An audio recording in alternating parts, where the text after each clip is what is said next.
creative selling.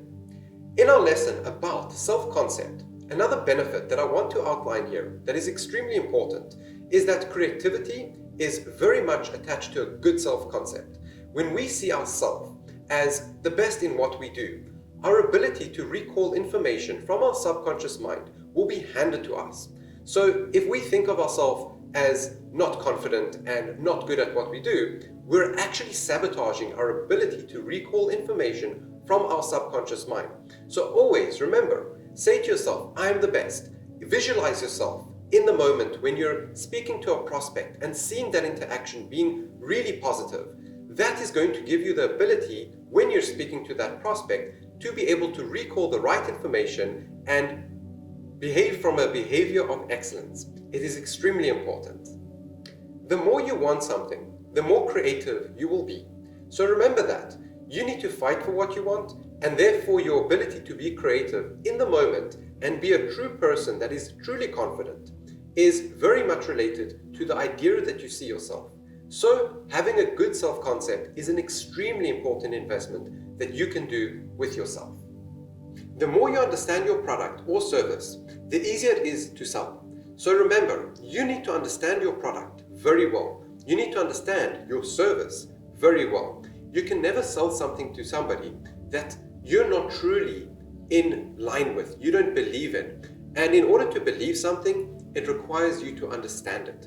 So when somebody asks you the questions that you need to answer that's going to solve their problems, by you believing and understanding that product and having their best intention at heart, you will be in a position that you're lining yourself up in to make sure that you are coming across as genuine. And remember, the way you come across is 90% of your sale. So make sure that you understand your product very well. Not every prospect is of the same value.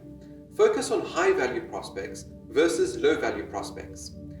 In the lesson about the 80-20 rule, if you want to be on the top percentage of sales individuals, if you have a product that is 100,000 Rand or service that's 100,000 Rand versus a product that is 10,000 Rand, your idea is to sell to the 100,000 Rand individual, because with that individual, you would need to spend 10 times the same amount of effort going after the prospect that is only 10,000 Rand versus one prospect that is 100,000 Rand.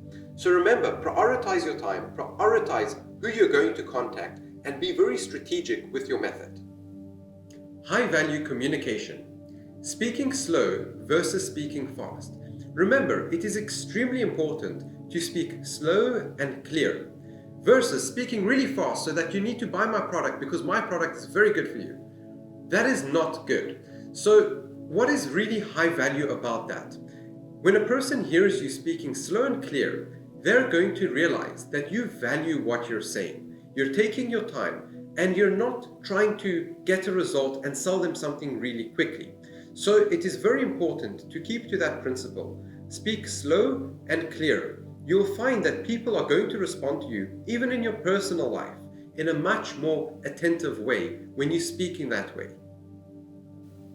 Pitch control. Remember, when communicating to somebody, having a very high pitch like this is low value. Having a too much pitch like this is very overly bearing. Finding the right balance between your pitch can be the difference between low value communication and high value communication. An individual will be taking you a lot more seriously if your pitch is just right. Be enthusiastic, but also remember, let's not be too enthusiastic, because when we're too enthusiastic, it is very low value. Compose yourself. Speak to that individual like you would speak to an adult, because kids are overly enthusiastic and you want people to take you seriously. So make sure that you compose yourself and you speak in a mature way, just like I am coming across. Don't overqualify yourself. When you're speaking to a prospect, remember, it's a fair exchange of a conversation. Overqualifying yourself will look something like this. Buy my product. This product is absolutely amazing. It is good because of these reasons. In fact, what you're doing by qualifying yourself, you're constantly trying to motivate to somebody why your product is going to be good for them, rather than taking the time to listen why they would want to use your product and responding to them accordingly. So remember, in any aspect of life, never ever overly qualify yourself. Only qualify yourself to get the initial interest, but then let the prospect qualify themselves by asking you questions about your product and taking interest in it so that you can naturally sell it to them. A fair exchange in communication is always 50-50. However, when you're conducting sales and you're speaking to a new prospect, it is your job between the first 30 and 90 seconds to pitch them and to get them interested. The idea is to make sure that your conversation is balanced 50-50 after that point in time, is to create enough interest and attraction between you and the client that they take time to invest in asking you questions about your product. Let me give you an example. When you have chatted to a friend and your friend does all the talking, do you not find that you sometimes sit there and stand there and you actually get extremely bored? Now, that is a very important principle. When you're speaking to a prospect, it is very important to be aware of this because a lot of sales individuals feel that they need to do all the talking and they invest all their energy and time in getting that individual to buy into what you're selling them.